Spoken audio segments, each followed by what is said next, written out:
Ձեռք բերեք իտալական նրբագեղ ու բարձրակարգ սալիկների նշված տեսականին, վճարելով բացառիկ 4400 դրամ 1 քառակուսի մետրի համար։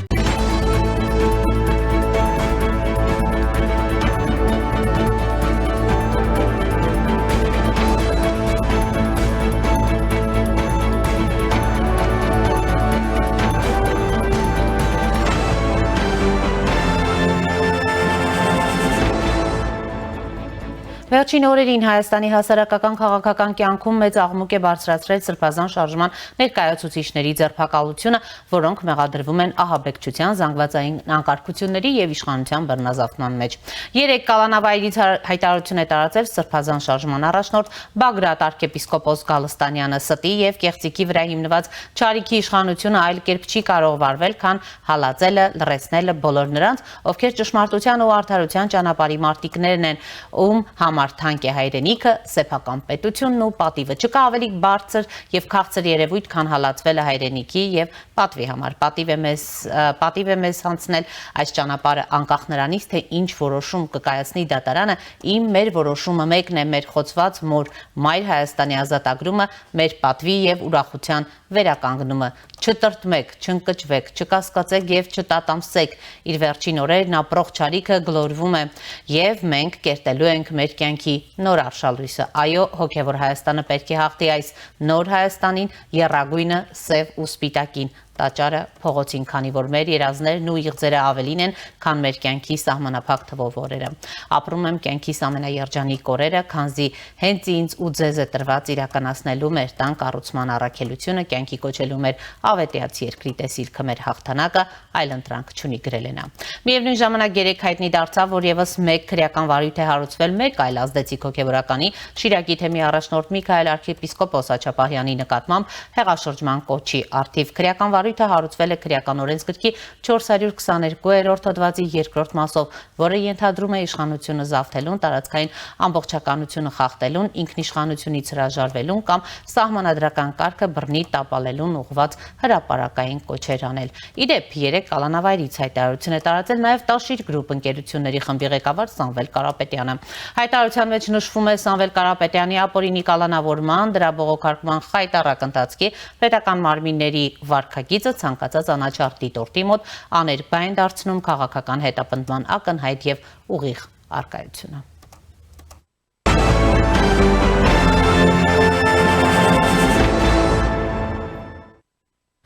Հայաստանում կանխված հեղաշրջման փորձը մեծ արձագանք է գտել ամբողջ աշխարհում։ Վերջին օրերին միջազգային մամուլը մեծ տեղ է հայտկացրել այս տեղեկատվությանը։ Այսպես ամերիկյան Washington Post-ը հայտնում է, որ Գալստանյանը ձերբակալվել է ահաբեկչական հանցագործության եւ իշխանության բռնազավթման դավադրության մեղադրանքով, իսկ նրա պաշտպանները այդ մեղադրանքները որակում են որպես հեքիաթ։ Los Angeles Times-ը եւ Associated Press-ը հայտնում են, որ ավելի քան 1000 մարդ գաղտնի հավաքագրվել էր ճանապարհներ փակելու, ինտերնետը խափանելու եւ իշխանության զինված կերպով տիրանալու ծրագրով։ Reuters լրատվական գործակալությունը տեղեկացնում է, որ Հայաստանի իշխանությունները ձերբակալել են arczepiskopos Բագրատ Գալստանյանին եւ եւս 13 անձի, մեղադրելով նրանց կառավարությունը տապալելու դավադրություն կազմակերպելու մեջ։ Ըստ գործակալության այս զարգացումները ընդգծում են Հայաստանի վարչապետ Նիկոլ Փաշինյանի եւ հայ առաքելական եկեղեցու միջև սրացող հակասությունները։ Al Jazeera-ն հաղորդում է, որ իշխանությունները մեղադրում են Գալստանյանին եւ նրա շարժման մի շարք անդամների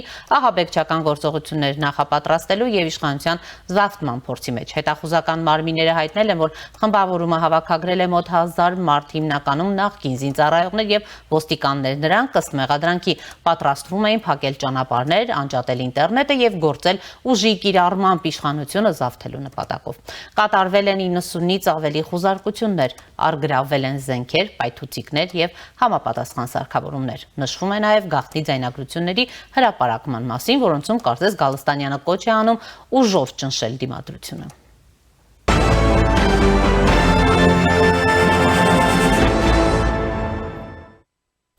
Հայաստանը եւ Չինաստանը փորձում են խորացնել հարաբերությունները։ Նախորդին Չինաստանում էր Հայաստանի արտաքին գործերի նախարար Արարատ Միրզոյանը, որը իր գործընկեր Վան Յի հետ բարձր մակարդակի բանակցություններ է վարել։ Ըստ արտգործնախարարության տարածած հաղորդագրության, հանդիպման օրակարգը ներառել է հարցերի լայն շրջանակ, ինչպես Հայաստանի եւ Չինաստանի միջև երկկողմ գործընկերության զարգացման ուղղված աշխատանքները, այնպես էլ տարածաշրջանային թեմաներ։ Չինաստանի արտաքին գործերի նախարարը իր բացման խոսքում նշել է, որ բոլոր ոլորտներում երկու երկրների համագործակցությունը դրական արդյունքներ է տալիս, հատկապես այն բանից հետո, երբ Չինաստանն ու Հայաստանը դարձել են գործընկերներ մեկ գոտի, մեկ ճանապարհ նախաձեռնության շրջանակներում։ Այս նախաձեռնության շնորհիվ կողմերի փոխգործակցությունը, հատկապես առևտրատնտեսական ոլորտում, շարունակում է հասնել նոր բարձունքների։ Չինաստանը դարձել է Հայաստանի առանցքային առևտրային գործընկերներից մեկը։ Անցյալ տարի երկու երկրների ապրանքաշրջանառությունը զգալիորեն աճել է, իսկ այս տարվա առաջին 4 ամիսներին աճը կազմել է 58%, ինչը հազվադեպ ցուցանիշ է Չինաստանի գործընկերների շրջանակում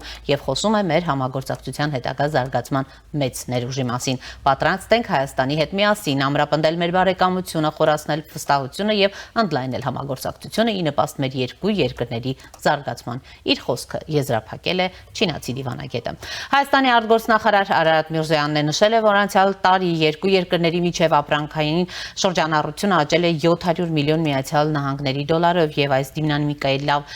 օրինակ կարելի է դիտարկել, բայց միևնույն ժամանակ սա երկու երկրների ամբողջ ներուժը չէ եւ այս այցն ու բանակցությունները լավ հնարավորություն են բացահայտելու նոր հորիզոններ տեսնելու, թե ինչպես կարող է Հայաստանը ամրապնդել ու ընդլայնել տնտեսական կապերը Չինաստանի հետ։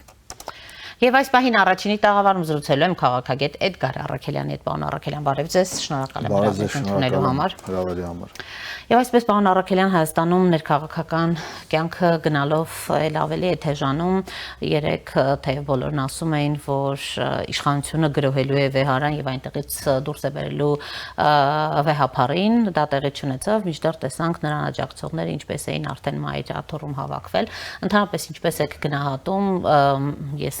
մեջբերեցի ընթերցեցի Բագրատ Գալստանյանի արդեն կալանավայրից արած հայտարարությունը, որ այ հաղթանակը շատ մոտ է, չէ, պետք չի ընկճվել եւ այլն, ինչպես է առհասարակ այս բոլոր գործընթացները դիտարկում եւ ինչ հնարավոր սցենարներ եք տեսնում, օրինակ նույն կաթողիկոսի հետ կապված այս հակասությունը հանգուցալուծելու, համեցեք։ Տեսեք, չնայած նրան, որ այս գործընթացում ուղիղ ներգրաված է կաթողիկոսը եւ բարձրաստիճան հոգեվորականները, այնուամենայնիվ կարծեք թե այստեղ դիտարկվում է նաեւ այսպես եկեղեցու կամ այսպես հոգեվոր ինչ որ պայքարի դրսևորումներ, բայց ես սա համարում եմ ըստ էության քաղաքական պայքար եւ այս ամենը դիտարկում եմ քաղաքական պայքարի համատեքստում առանց որևէ այսպես հոգեվոր զեղումների կամ հոգևոր շղարշի եւ հետեւաբար այդ տեսանկյունից երբ դիտարկում եք, սա սովորական քաղաքական պայքար է, որտեղ կողմերից մեկը հոգևորականներ են, ովքեր մտել են քաղաքական գործընթացներ եւ քաղաքական պայքարի մեջ, պահանջում են իշխանության հրաժարականը եւ մյուս կողմից բնականաբար իշխանությունն է, ով նաեւ հանդես է գալիս նույն քաղաքական գործընթացների եւ քաղաքականության կանոններով, չնայած նրան, որ որոշ շրջանակներ մեղադրում են, թե սա բռնաճնշում է եկեղեցու կամ նրա հոգևոր դասի ներկայացուցիչների դեմ, սակայն ինչպես նշեցի, սա ինձ համար առնվազն քաղաքական պայքար է, որի կողմերից մեկը հոգևորականներ են, որոնք այնուամենայնիվ թողնելով իրենց հոգևոր ծառայությունը մտել են քաղաքականության մեջ եւ գոռում գոչում են, որ պետությունը չպետքա խառնվի եկեղեցու գործերին, այն պարագայում, երբ որ այդ քահանաները, հոգևորականները իրենք նույնպես չպետքա միջամտեն քաղաքական գործընթացներին եւ հետեւաբար քաղաքականության, ժանրի կանոններին համապատասխան կարծեք թե հոգևորական այս դասը մի փոքր դիսկոմֆորտի մեջ է, երբ որ օրինակ իրենց ձերբակալում են հեղաշրջում կազմակերպելու մեղադրանքի մեջ եւ իրենց տրամաբանությունը հետեւյալն էր, որ իրենք թաքնվելով վեղարի տակ պետքա որ որոշակի այսպես կարմիր գիծ գծեին ու մտնելով քաղաքականության մեջ պետքա որ որոշակի կարմիր գիծ ենթադրաբար իրենց համար պետքա մտածում են որ իշխանությունը ինչ որ կարմիր գծեր կա որ իրենց չի ձերբակալի որ չգիտեմ չի վարվի քաղաքականության այդ ժանրի կանոններով բայց մենք բնականաբար տեսնում ենք այն ինչ որ տեսնում ենք իսկ իրականությունը հետեւյալն է իշխանությունը վերցրել է նետված ձեռնոցը եւ իրենց դիտարկում է որպես իր քաղաքական միգուցե մրցակիցներ միևնույն ժամանակ ակնհայտ է որ այս հոգևոր առնվազն այս խումբը դասը ներկայացնում է այն քաղաքական կամ քրեոլիգարխիկ նախորդ իշխանությունների ուրեմն գործելավոճը եւ շահերը մենք տեսնում ենք որ այս խմբերը իրար սերտորեն փոխկապակցված են եւ դա բնականաբար երևացել է նախորդ տարիների ընթացքում երբ իշխանության էին այդ մարտիկ ու մենք տեսել ենք այդ տարիների ընթացքում նույն այդ հոգեվորականները բարձրաստիճան երբևէ որևէ ուրեմն բողոքի ձայն չեն բարձրացրել կամ խոսք չեն բարձրացրել այն ապօրինությունների դեմ որոնք այդ երկու տասնամյակներում տեղի են ունեցել Հայաստանում իսկ Հայաստանում տեղի են ունեցել բազմաթիվ այդպես ապօրինություններ եւ հանցագործություններ սկսած սոցիալական անարդարությունից տնտեսական անարդարությունից վերջացրած քաղաքական սպանությունները եւ ուրեմն ահաբեկչությունը եւ այսօր մենք տեսնում ենք մի իրավիճակ երբ նույնիսկ ձեռագրի մակարդակում կարծեք թե իրանք ունեն նույնություն երբ որ պաշտոնապես հայտարարվեց որ բացահայտվել է այսպես ասենք բռնի կամ զինված հեղաշրջման այսպես փորձ եւ այստեղ էլ հաշվի առնելով նաեւ ներգրաված ոչ միայն հոգեվոր այլ նաեւ աշխարհիկ անձանց տեսնում ենք որ ձեռագիրը կարծեք թե նույնն է տեսեք պարոն Առաքելյան եթե պարզվի փաստորեն այս հեղաշրջման պլանի մեջ իր դերակատարությունը կամ առնչությունը պիտի ունենար վեհապարը ապա նրա հետևից նույնպես պիտի գնան տեսեք 3 այսպես ընդդիմադիր մեդիայի մի շարք ներկայացուցիչներ համացանցում հեղեղել էին որ այսօր անպայման մտնելու են վեհարան այնտեղից դուրս բերեն կաթողիկոսին հերթը նրան էլ է հասնելու տեսեք կապված այդ ինֆորմացիայի հետ ես երեք արդացել եմ ուշ երեկոյան հանդիպել է նման ինֆորմացիան եւ ես համարում եմ որ դա այդ շրջանակների կողմից հերթական ապատեղեկատվությունն է եւ այսպես ասենք կոպիտ ասած իրենց համար միգուցե ստրախովկան, որ միգուցե իշխանությունները նման քայլի կգնան, բայց ես համոզված եմ, որ իշխանությունները, իշխող քաղաքական ուժը եւ նրանց հարող ինչ որ շրջանակների համար դա բոլորովին ձեռնտու չի։ Կաթողիկոսին տանել նման ձևով մտնել ուրեմն մայրաթոռ այնտեղից դուրս բերել կաթողիկոսին եւ այլն եւ այլն։ Իսկ ինչ վերաբերում է կաթողիկոսի մեղսակցությանը, մենք գիտենք, որ Բագրատ Գալստանյանը ժամանակին, երբ որ ուրեմն երթով գալիս էր Երևան, ճանապարհին հայտարարեց, որ այս ամենը կատարվում է Գարեգին Բ-ի իմացությամբ եւ օրհնությամբ։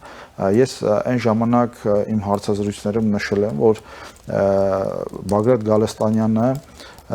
իրեն ապահովագրում էր այն ժամանակ նման հայտարարություն անելով եւ ըստ էության դա Բագրատ Գալստանյանի առաջին ցուցմունքն էր կաթողիկոսի Գարեգին II-ի դեմ եւ մենք այսօր տեսնում ենք որ այդ հայտարարությունը նաև շրջանառվեց մամուլով եւ սոցցանցերով, որ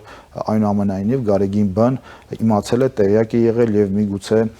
ինքն է նախաձեռնել այս ամբողջ գործընթացները եւ տեսեք Գարեգին Բ-ն Հայաստանի Հանրապետության քաղաքացի է եւ եթե կպարզվի, որ այս գործընթացներում ինքը ունի անմիջական մասնակցություն, բնականաբար ինքը Հայաստանի Հանրապետության քրեական օրենսգրքի շրջանակներում պետքա ուրեմն պատասխան տա այդ հարցերին, իսկ մեծ առումով ես կարծում եմ, որ անկախ նրանից թե այսօր ովքեր են իշխանությունը, վաղը ովքեր կլինեն, մենք պետքա բացառենք Հայաստանում այլևս ահաբեկչության միջոցով քաղաքական հարցեր լուծելու այդ պրակտիկան 99 թվականի հոկտեմբերի 27-ին մենք տեսանք թե ինչ տեղի ունեցավ եւ մինչեւ այսօր մենք դեռևս մեր համենայն դեպս պետությունը, պետականությունը դեռևս դուրս չի եկել հոկտեմբերի 27-ի ազդեցությունից եւ բնականաբար ես կարծում եմ, որ ցանկացած նման դրսևորում նույնիսկ հայտարարությունների մակարդակով պետքա ճնշվեն, պետքա այո կոշտ միգուցե մեթոդներով նույնիսկ ճնշվեն, քանի որ Հայաստանի Հանրապետությունը այլևս չունի ռեսուրս եւ պոտենցիալ երկրորդ հոկտեմբերի 27 ունենալու համար, այլապես նման պարագայում մենք համոզված եմ կորցնելու ենք մեր պետականությունը։ Պարոն Առաքելյան, արտաքին հաստատիչ տեսնում եք այս բոլոր գործողություններին թե ոչ եւ արդյոք այս ամենը իսկապես 26 թվականի ընտրություններին ընդառաջ փաստորեն իրականացվող գործողությունների պլան էր եւ այսօրվա դրությամբ եթե արձանագրենք ձախողված հեղաշրջման փորձ։ Տեսեք, իհարկե ուրեմն նպատակը 26 թվականն է, բայց միևնույն ժամանակ մենք գիտենք, որ Հայաստանում արտաքին քաղաքական ճակատում կան էլի այլ գործընթացներ, մասնավորապես Հայաստան-Թուրքիա հարաբերությունների կարգավորումը, Հայաստան-Ադրբեջան խաղաղության հետ համաձայնագրի ստորագրումը եւ այն արտաքին ուժերը, մասնավորապես նշենք Ռուսաստանը եւ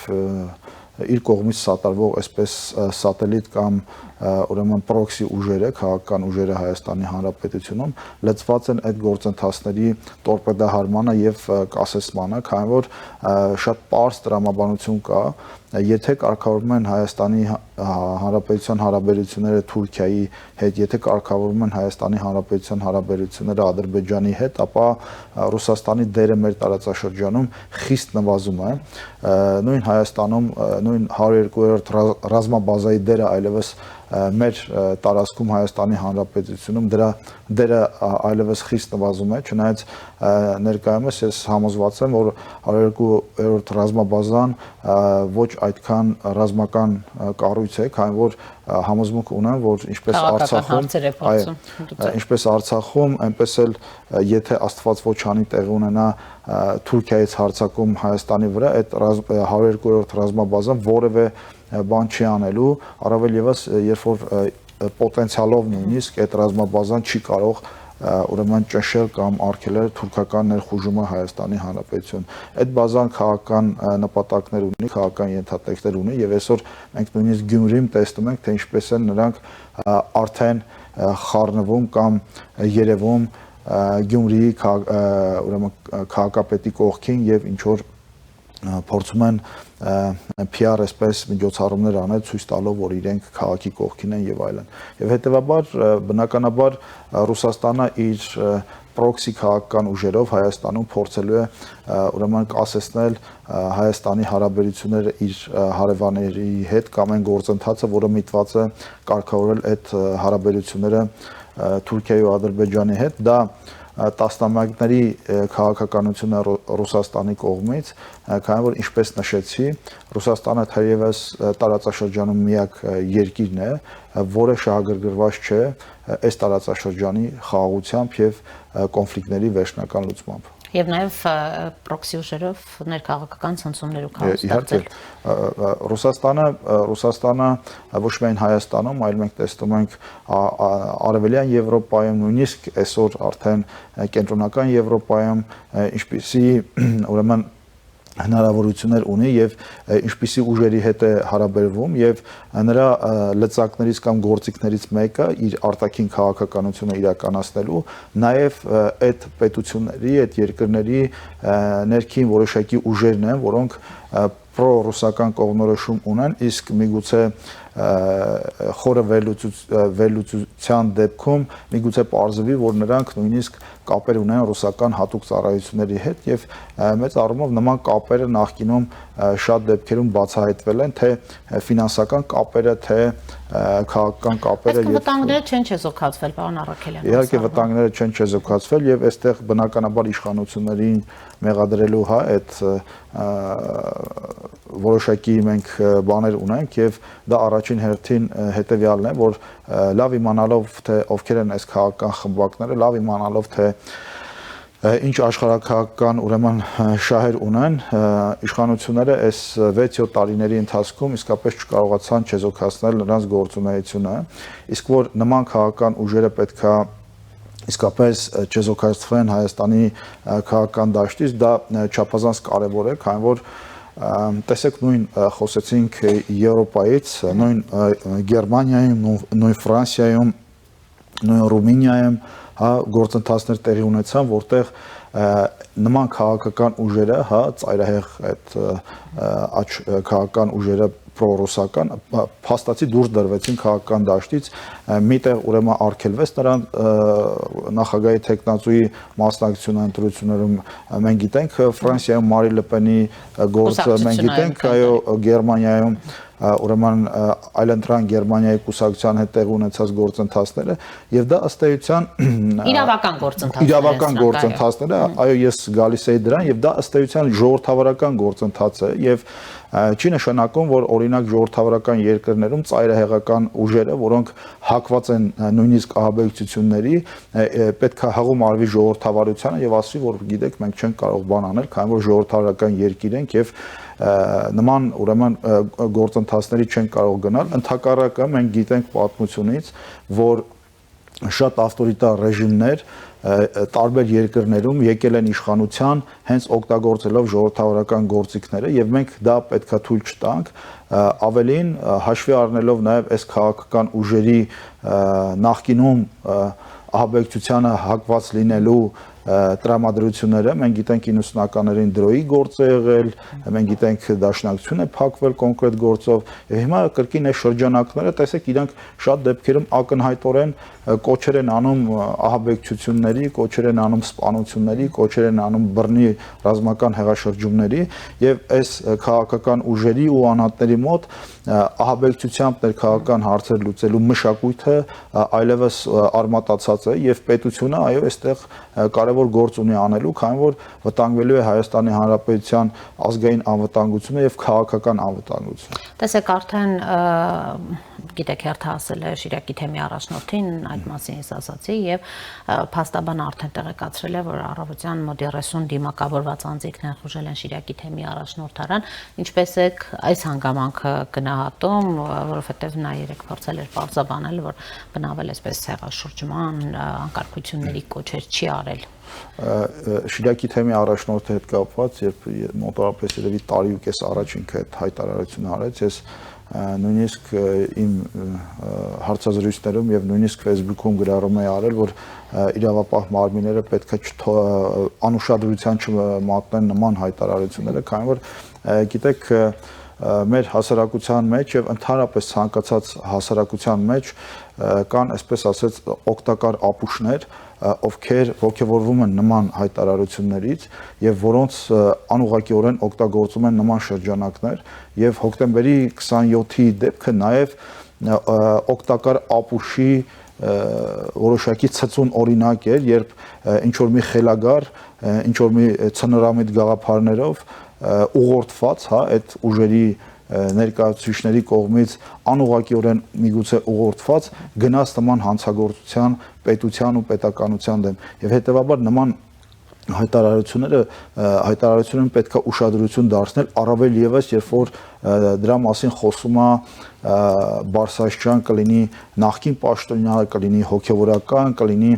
հեղինակավոր անձ որևէ ոլորտից նման հայտարարությունները նույնիսկ հայտարարությունների մակարդակում պետքա իրավապահ մարմինների խիստ ուշադրությանը արժանանան եւ պատժվեն։ Մինչև ուր է հասնելու այս կոնֆլիկտը, դեռ քանի հոգևորական ձեր կարծիքով պիտի հայտնվի կալանավայրում, ընդհանուր մինչև հերթը հասնելու է վեհապարին, որովհետև պարոն Առաքելյան, գիտեք, ամենօրյա ռեժիմով վարչապետը վեհարանը ազատելու կոչեր է անում, այսպես կուսակրոնությունն է կասկածի տակ դնում, հայտարարել է, որ նա զավակ ունի եւ այլն, գիտեք, այս ամբողջ խոսակցությունները հիմա այս ճգնաժամը մինչև ուր է հասնելու, ոչ մեկ կողմերից որևէ մեկը մեկ քայլ հետ դնելու, նահանջելու որևէ պատրաստակամություն չի ցուցաբերում, ինչ է մնում անել եւ խնդրի ինչպիսի լուծում եք տեսնում։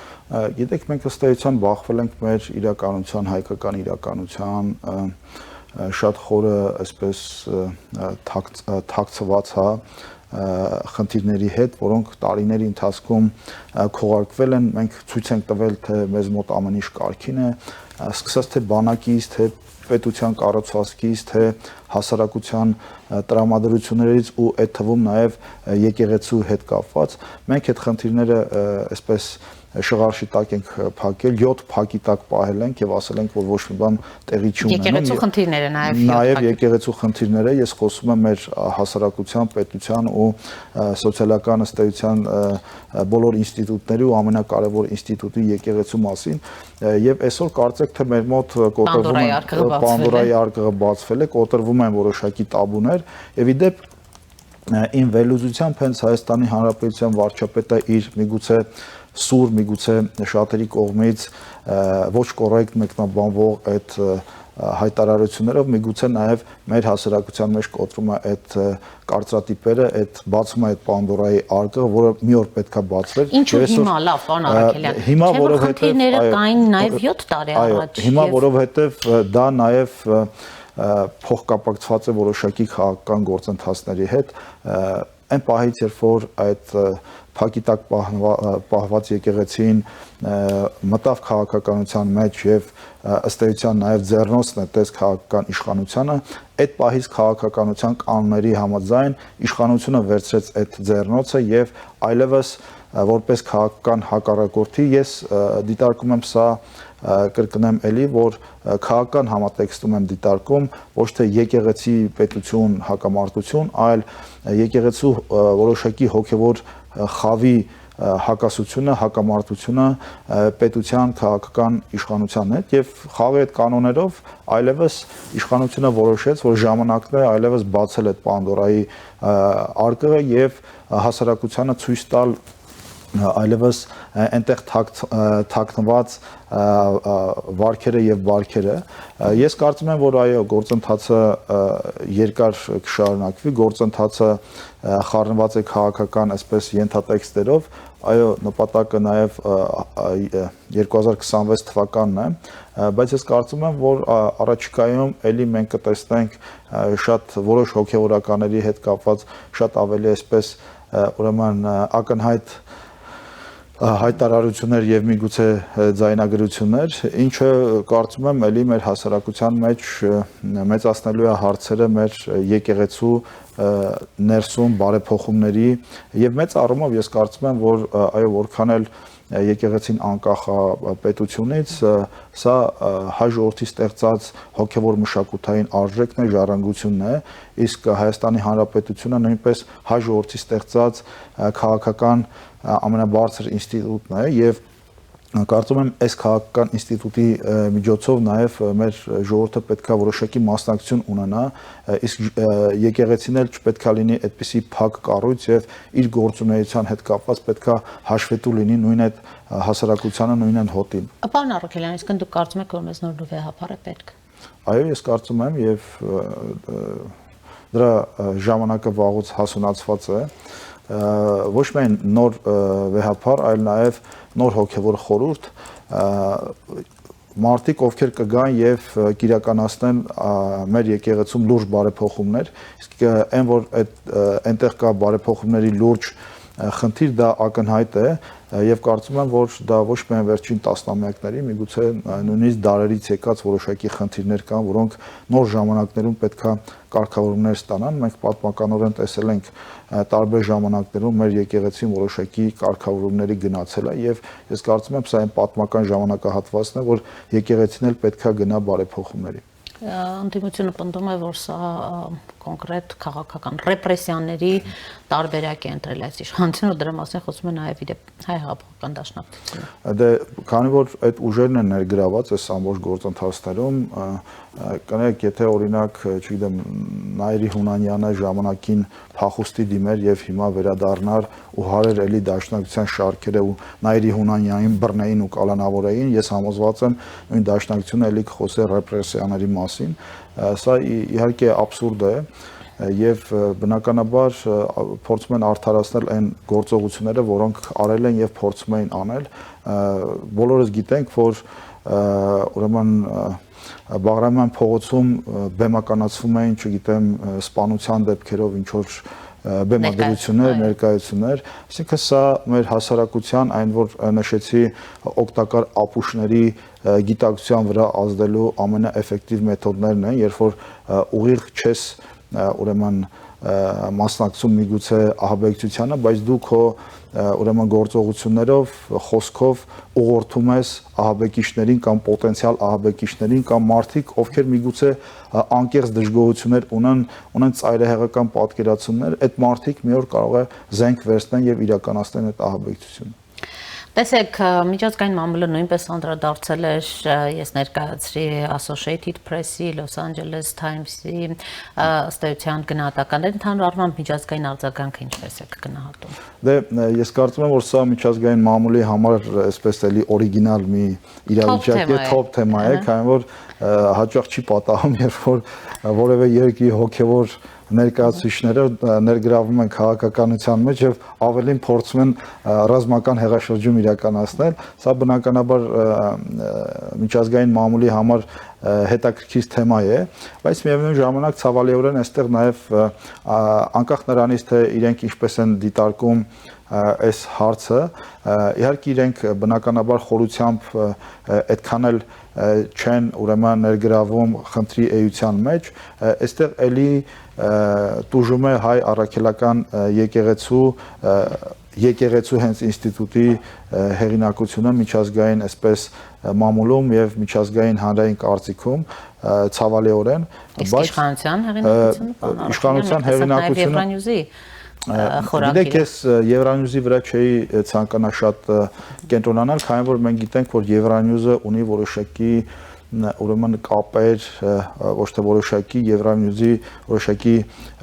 բաժնեմաս ունի Հունգարիան, կան խոսակցություններ, որ նաև այնտեղ որոշակի ֆինանսական ներգրավվածություն ունի նաև Ադրբեջանը եւ ես պատահական չեմ համարում Եվրանյուզի լուսաբանումը հենց այդ ռակուրսով, որը ուղղված էր Հայաստանի Հանրապետության վարչապետին, իսկ ընդհանուր առումով միջազգային մամուլը պարզապես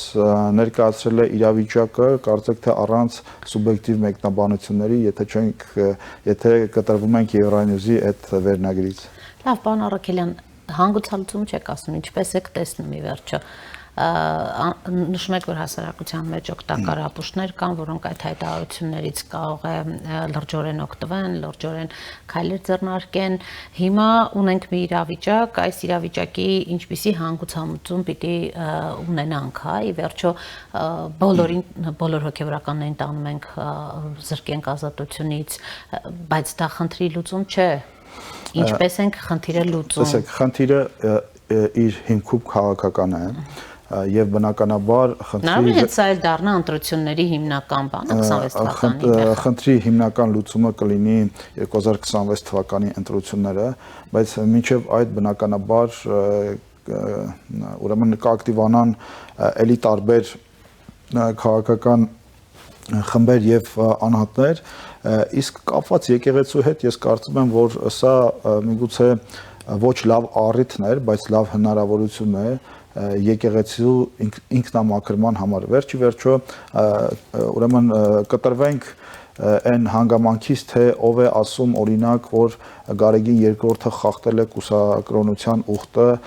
կտրվենք նրանից, թե ով է ասում օրինակ, որ շատ բարձրաստիճան հոգևորականներ իրենց վարքով ու բարքով չեն համապատասխանում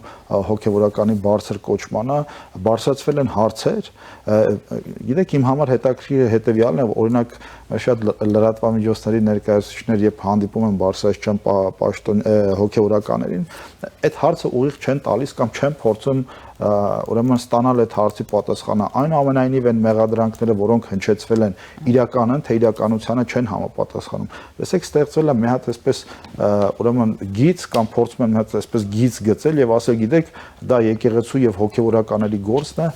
թողեք իրենք թող լուծեն։ Եթե իրենք լուծում էին, ապա վերջինս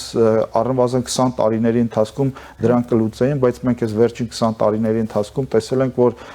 այդ բարոյական անկումը եկեղեցու շարունակվել է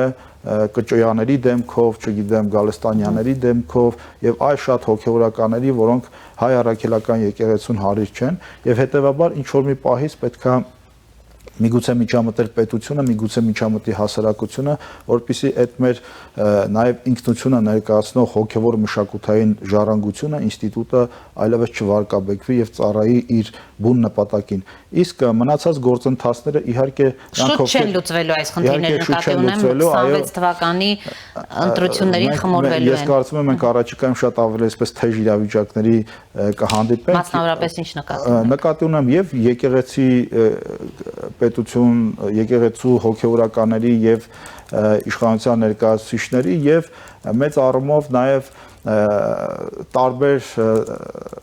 օլիգարխների տնտեսական շահեր ունեցող մարդկանց, որոնք եւ Հայաստանում են եւ գործողում են դրսից Հայաստան, սա նաեւ նախընտրական ժամանակահատվածի տրամաբանություն է, բայց ինչպես նշեցի, բացի նախընտրական ժամանակահատվածից Ռուսաստանը այստեղ ունի ցանկանում է լուծել շատ կարեւոր խնդիր, Ռուսաստանը ցանկանում է խոչընդոտել Հայաստանի հարաբերությունների կարգավորումը իր հարևանների հետ, քանի որ դա իր համար կարծեք թե դարձել է ռազմավարական նպատակ, քանի որ նախկին խաղի կանոնները կամ նախկին ֆորմատը, որ ձևավորվել էր, որ Ռուսաստանը պետքա լուծի Հայաստանի փոխարեն Հայաստանի խնդիրները նույնիսկ իր հարևանների հետ, այդ ուրեմն ստատուս քվոն փլուզվել է եւ այսօր Հայաստանը ինքնուրույն դեմ առ դեմ խոսում է իր հարևանների հետ, անկախ նրանից դա որոշների համար ընդունելի է, անկախ նրանից դա դժվար է, հեշտ է, բայց այնուամենայնիվ Հայաստանը փորձում է եւ որոշակի հաջողություններ է նույնիսկ գրանցում եւ սա բնականաբար դուր չի գալիս այդ ուժերին, փորձում են վարկաբեկել այդ ամբողջ գործընթացը թրքաբարոյի եւ չգիտեմ թրքահպատակի այդ վանկարկումների եւ տիտղոսի անվանարկումների ներքո, սակայն ես կարծում եմ, որ այստեղ էլ կարծեք թե իշխանությունները ու մասնարարապես Հայաստանի վարչապետը որոշակի տաբուներ եւ կարծրատիպեր է կոտրում, երբ որ գնում է Անկարա եւ աշխատանքային կամ պաշտոնական հանդիպում է ներողություն Ստամբուլ եւ հանդիպում է ունենում Թուրքիայի նախագահի հետ։ Սա կարծում եմ նաև շատ կարևոր է մեր համար, որպեսզի մենք էլ մեր մեջ կոտրենք այդ տաբուները, քանի որ եթե մենք փակում ենք հարաբերությունների այդ դուռը, ապա տեսեք քաղաքականությունը նաև կարծեք թե առևտուր է, եւ երբ որ մենք ցանկանում ենք առևտրի կանոններին համապատասխան, եթե մենք ինչ որ մի տեղից ցանկանում ենք որևէ բան գնել, հրավիրում ենք միջնորդի, ասում ենք կներեք, գտեք մեզ համար այս ապրանքը, լավ գին ապահովեք եւ ուրեմն տրամադրեք մեզ, բնականաբար այդ միջնորդը պետքա վերցնի իր համար ցանկալի միջնորդավճար է, իսկ Ռուսաստանը մշտապես բնականաբար այդ հարաբերություններում ունեցել է միջնորդավճար, իսկ այդ միջնորդավճարը շատ ավելին է եղել, քան մեր օգուտները, որ պետքա ունենայինք։ Եվ հետեւաբար մենք պետքա հրաժարվենք այդ միջնորդներից, տետատետ խոսենք մեր հարևանների հետ, ավելի կանխատեսելի լինենք, փորձենք հասկանալ մեր հարևաններին եւ փորձենք այնպես անել, որպեսզի մեր հարևանները մեզ հասկանան ու գալով այդ հարցի պատասխանին, այո, գործընթացները երկար կտվեն մինչև 2026 թվականը, բայց ես հույս ունեմ, որ այդ գործընթացներից մենք դուրս կգանք ավելի այսպես անաղարտ եկեղեցիով, ավելի անաղարտ քաղաքական դաշտով եւ այն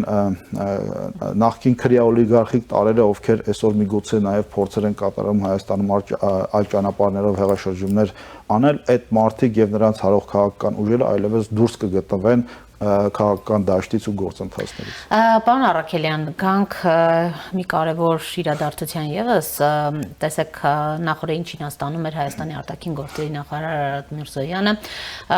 եւ որտեղ մենք ականատես եղանք, թե ինչպես ամենաբարձր մակարդակով, այսպես արտաքին գործերի նախարարների մակարդակով խոսեցին այդ հարաբերությունների խորացման անհրաժեշտության մասին եւ նաեւ տնտեսական որոշակի այսպես լուրջ հաջողություններ գրանցելու մասին, ինչպիսի հնարավորություն եւ հեռանկար եք տեսնում հայ-չինական հարաբերությունների զարգացման, մենք գիտենք, թե ինչպիսի սերտ համագործակցություն ունի Չինաստանը Ադրբեջանի հետ։ Մենք գիտենք, եթե չեմ սխալվում, նախորդ տարի Ադրբեջանի նախագահը Չինաստանում ստորագրեց ռազմավարական համագործակցության մասին այդ փաստաթուղթը եւ այստեղ շատ կարեւոր է, որ աշխարհի երկրորդ գերտերությունը եւ չգիտեմ, միգուցե երկրորդ կամ ինչ որ ժամանակահատվածում նաև կամ ինչ որ մի հնարավորություններով նույնիսկ առաջինը այդ գերտերությունը նաև տարածաշրջանում ունենա որոշակի գործընկեր ոչ միայն բացառապես Ադրբեջանի դեմքով, մենք գիտենք նաև որ Վրաստանը նաև ունի սերտ հարաբերություններ Չինաստանի հետ, մենք գիտենք որ Անակլիա նավահանգիստը տրված է Չինաստանին եւ Չինաստանը այստեղ բավականին լուրջ ներդրումներ է արել եւ դիտարկում է տարածաշրջանը որպես տարանցիկ նաև ուղի իր ապրանքները դեպի Եվրոպա արտահանելու համար եւ այստեղ այս Հարավային Կովկասի 3 երկրներից կարծեք թե Հայաստանն էր հետ մնում այդ գործընթացներից եւ բնականաբար նաև վերջին տարածաշրջանային իրադարձությունները կապված Իրանի հետ մենք գիտենք որ Չինաստանը նաև լուրջ ներդրումների ուրեմն փաթեթ ունի Իրանում եթե մի քանի տասնյակ միլիարդ դոլարների դրանք հասնում եւ բնականաբար հաշվի առնելով տարածաշրջանում վերջին իրադարձությունները ես կարծում եմ որ Չինաստանը նաև կուզենա հայկական այս կոմպոնենտը օգտագործել եւ այստեղ բնականաբար մեզ համար թերևս կարեւոր է ինչպես նշեցինք նաև բալանսավորումը Ադրբեջանի ու Թուրքիայի հետ ու այս համատեքստում բնականաբար չափազանց կարևոր է նման հանդիպումը հույս ունենանք որ առաջիկայում նաև տեղի կունենա վարչապետի այց եւ որոշակի փաստաթղթի ստորագրում Չինաստանը այսօր ունի լուրջ խնդիր իր արտահանման ուղիների հետ կապված մենք գիտենք Ռուսաստանի պատմությունը այնտեղ ճանապարհները փակ են դեպի Եվրոպա եւ ըստ էության այստեղ թերևս ամենակարևոր ուրեմն ճանապարհային ուղիներից մեկը մնում է հենց Իրանով Հայաստան ես հույս ունեմ որ առաջիկայում կկարգավորվեն այդ հարաբերությունները եւ բնականաբար այն միջին միջանցք ասածը որը որի մասին երկար ժամանակ խոսում է իհարկե դա ամերիկյան կամ արևմտյան կամ եվրոպական պրոյեկտ է բայց դա չի նշանակում որ այդ ճանապարհով չեն կարող անցնել օրինակ չինական ապրանքները իսկ Հայաստանը գտնվում է նաև այդ ճանապարհի խաչմերուկներում եւ այստեղ բնականաբար մենք ունենք Չինաստանին որոշակի առաջարկներ դրան գումարած որ մենք ունենք բավականին լավ իսկապես տնտեսական հարաբերություններ Չինաստանի հետ բավականին դինամիկ զարգացող տնտեսական հարաբերություններ Չինաստանում կան նաև լուրջ ֆինանսական միջոցներ եւ բնականաբար պետք է մտածել նաև այդ ֆինանսական միջոցները ներգրավելու Չինաստանը լավ փորձ ունի ենթակառուցվածքներ կառուցելու, ստեղծելու մենք այսօր շատ լուրջ պրոյեկտներ ունենք ենթակառուցվածքային, սկսած հյուսիս հարավից վերջացրած ուրեմն այլ առաջիկայում սպասվող պրոյեկտներ, որտեղ Չինաստանը կարող է իր որոշակի մասնակցություն ունենալ եւ հետեւաբար կարծում եմ այցը սպասված էր, այցը կարևոր էր եւ կարևոր է հետագա նաեւ արդյունքների ֆիքսումը արդեն ֆորմալ մակարդակում։ Շնորհակալ եմ պարոն Արաքելյան։ Առաջինի տաղավարում զրուցում էի քաղաքագետ Էդգար Արաքելյանի հետ։ Այս ժամի համար այսքանն էինք նախատեսել, հետևեք մեր թողարկումներին, կհանդիպենք։